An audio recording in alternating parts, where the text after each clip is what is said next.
దేవుడి పరిశుద్ధ నామమునికి మహిమ కలుగును గాక.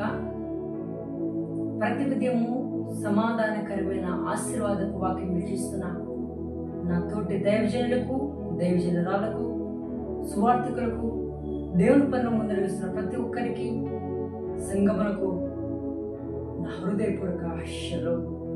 ఎలా ఉన్నారండి? బాగున్నారా? మీరు బాగున్నారని మీకోసం ఉత్తమ ప్రార్థన చేస్తున్నాను. ఈ ఉదయము సమాధానకరమైన ఆశీర్వాదపు వాక్యము గలతీయులకు రాసిన పత్రిక 2వ అధ్యాయము 20వ లేఖనము. నేను క్రీస్తుతో కూడా సిలువ వేయబడి ఉన్నాను. ఇంకొకడు జీవించేవాడును నేను కాడు, క్రీస్తే నా యందు జీవించుచున్నాడు.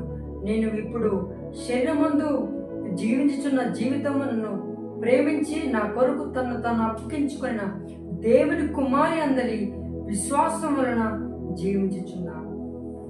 దేవునికి మహిమ కలుగుగాక. నేను క్రీస్తుతో కూడా సిలువ వేయి ఉన్నాను, ఇక జీవించేవాడు నేను కాడు. ఎవరి మాట పలుకుతున్నారంటే,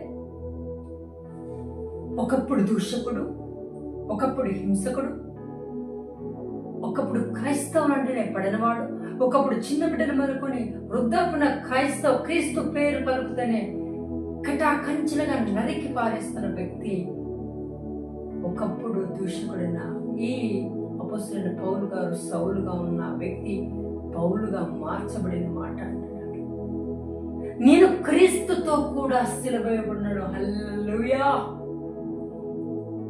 ఎవరు ఈ క్రీస్తు? క్రీస్తు కూడా ఆయన సిలువ పడ్డాడే కారణం. ఆయన జీవము గల దేవుడు, ఆయన సృష్టికి కర్త, ఆ ప్రపంచ మానవాన్ని క్రియేట్ ఈజ్ అ క్రియేటర్. ఆయనతో కూడా అపొస్తలుడైన పౌలుని సిలువ వేయబడి ఉన్నాను.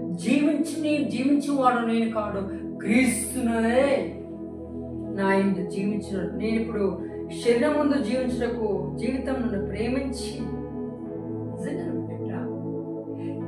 తను తాను సమర్పించుకోవటమే క్రీస్తునందు. ఈ రోజు బాప్తిసం తీసుకోవడానికి వెనకడిగేస్తున్నావు ఎందుకు? రక్షణ పొందటానికి వెనకడిగేస్తున్నావా? ఓ యవన చెల్లెమ్మా, యవన అన్నయ్య, నీ యవన జీవితాన్ని ప్రభువుకు అంగీకరించలే, క్రీస్తుతో సిలువ వేయబడలేకపోతున్నావు. కొన్ని సంవత్సరాలుగా మందిరంకి వెళ్తున్నావు, కొన్ని నెలలుగా మందిరంకి వెళ్తున్నావు. మందిరం నీ యవన జీవితాన్ని ప్రభుకు సమర్పించానంటున్నావు, కానీ బాప్తిసముకు వచ్చేసరికి తనపడుతున్నావు, వెనకడిగిస్తున్నావు. నువ్వు క్రీస్తుతో సిలువ వేయబడలేక పోవటానికి కారణాలు ఏమున్నాయో గుర్తించు ముందు. అందుకే అపొస్తలుడైన పౌలు జీవించేవాడు నేను కాదు. ఎప్పుడైతే పరిశుద్ధాత్మ దేవుడు క్రీస్తుతో నువ్వు రక్షణ పొందుతావో, పరిశుద్ధాత్మతో నువ్వు అంటే నీ పాతమన్నది ఆ రక్షణలో పోతాయి. నువ్వు ఎప్పుడైతే బాప్తిసం తీసుకుంటావో, నీటితో మొదటిగా నీ హృదయాన్ని వాక్యానుసారంగా కడగబడాలి. తర్వాత ఎప్పుడైతే శరీరం స్నానం అనగా నీటితో బాప్తిసం తీసుకొని ఆ తర్వాత పరిశుద్ధాత్మతో అభిషేకిస్తాడు. అప్పుడు నీలో ఉన్నవాడు నీవు కాదు జీవించండి, క్రీస్తును జీవిస్తున్నావు. ఎందుకంటే క్రీస్తుతో సిలువ వేయబడి ఉన్నావు. అంటే నువ్వు శరీరానుసారమైన విషయంలోనూ చచ్చిపోయావు. ఇప్పుడు ఆత్మానుసారంగా దిగుతున్నావు. నీ తలపులో, నీ ఉద్దేశంలో, నీ నడవడిక, నీ చూపు విధానం, నీ మాట్లాడే విధానం, నీ నడవడిక విధానం, నీ జీవితం అంతా క్రీస్తు ఉండాలి. ఇది క్రీస్తుతో సిలువ వేయబడి. అపొస్తలుడైన పౌలు గారు క్రీస్తుతో ఎప్పుడైతే సిలువ వేయబడి ఉన్నాడో, ఎప్పుడైతే క్రీస్తుతో సిలువ వేయబడి ఉన్నాడో అప్పుడు ఒకప్పుడు నిద్రించిన వ్యక్తి, ఒకప్పుడు భయపడిన వ్యక్తి, ఇప్పుడు ఆయన చూసి ఓ క్రీస్తు కొరకు I'm ready to die in the name of Jesus. నేను క్రీస్తు కొరకు చనిపోవడానికి సిద్ధంగా ఉన్నాను. బ్రతుకుడు క్రీస్తే చాలా నాకు లాభం. ఎందుకంటే అపొస్తలుడైన పౌలు గారిలో జీవిస్తున్నది ఎవరు? పరిశుద్ధాత్మ దేవుడు. ఎందుకంటే ఈయన రక్షింపబడి ఉన్నాడు.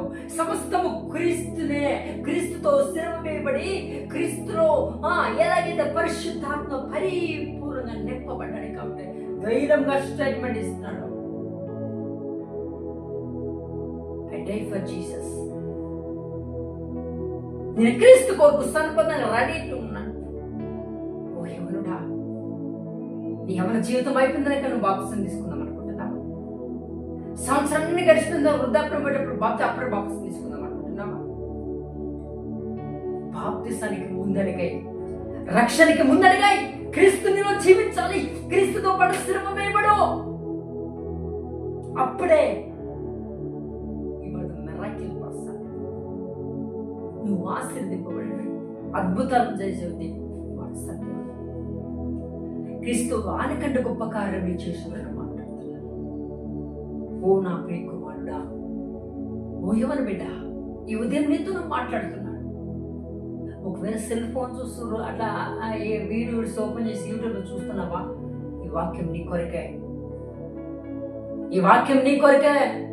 బ్రదర్స్, అంత దినములో ఉన్నాం, చివరి గడిలో క్రీస్తుతో నీవు స్థిరమ వేయబడు. నీకున్న ప్రాణం విడిచిపెట్టు. దేవుడికి నచ్చని ఏమో, దేవుడికి ఇష్టం లేదేమో సమస్తాన్ని వదిలిపెట్టి క్రీస్తుతో స్థిరమ వేయబడితేనే తప్ప నీ జీవితంలో ఆశీర్వాదం లేకుండా నువ్వెక్కడ ఏ విధంగా ఉన్నావో అదే జీవితం ఉంటుంది. కానీ క్రీస్తుతో కనుక నిన్ను నీవు చంపుకొని, నీ ఆశను చంపుకొని, నీకున్న అలవాట్లు చంపుకొని, సమస్తము క్రీస్తులో రక్షణ పొంది పరిశుద్ధంగా మార్చబడి క్రీస్తులో నూతన జీవం పొందుకుంటే పరిశుద్ధ దేవుడు అప్పుడు నేను హృదయంలోనికి వచ్చి ఒక నూతనమైన వ్యక్తిగా ప్రపంచానికి తెలియపరుస్తాడు. అటు రీతిగా ప్రభు కృప చేయనట్టు రా ప్రభు రక్షించు. ఐఎమ్ రెడీ టు సిద్ధంగా ఉన్నాను. I'm ready to take the baptism. నేను బాప్తిజం సిద్ధంగా అడుగుదాం.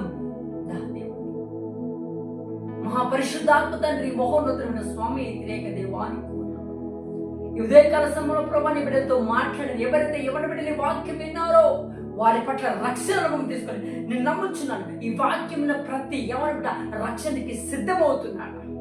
నేను నమ్ముచున్నాను. వాక్యం బలపరచండి, అభిషేకించండి, నీ వైపు తిప్పుకొని నీ రక్షణ తెలియచేయండి. కొన్ని సంవత్సరాలుగా కొన్ని నెలలుగా ఇది తీసుకుందాం వెనక అడిగేసిన ప్రతి బిడ్డలోకి ఒక తండ్రి ఒక మార్పు కలిగించిన వాక్యం కార్యం జరిగించి క్రీస్తు నామమున బ్రతిమలాడి పెట్టుకున్నాము. ఆమేన్.